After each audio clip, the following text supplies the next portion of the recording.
Gli abitanti della provincia di Venezia sono circa 850.000 e il numero è stabile negli anni, ma se nel 1982 quelli con più di 65 anni erano l'11%, quindi 1 su 10, tra poco, nel 2030, saranno addirittura il 30%, ovvero quasi 1 su 3.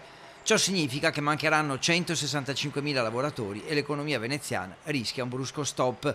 Da questi dati parte la ricerca della CISL sulla situazione case nel veneziano, abitazioni a prezzi sempre più alti che rischiano di bloccare quei lavoratori che sarebbero disponibili ad arrivare da fuori città o fuori regione.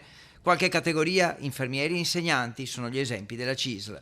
L'obiettivo di questa ricerca è quella di garantire che la città metropolitana di Venezia offra una crescita equilibrata su tanti temi come lavoro, demografia, la migrazione dei cittadini all'interno del nostro territorio. Qualche conseguenza, molte aziende che non riescono a reperire personale potrebbero decidere di investire in altre aree.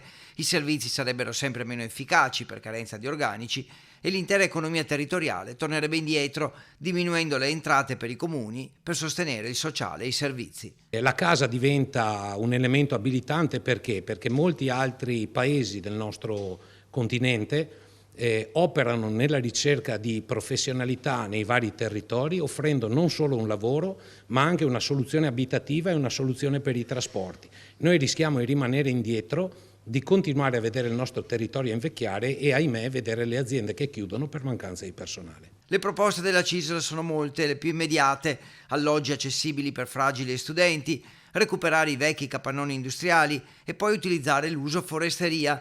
L'azienda che ha bisogno di lavoratori riceve agevolazioni, affitta alloggi facendo da garante e poi li dà a canone ribassato ai lavoratori che vengono da fuori.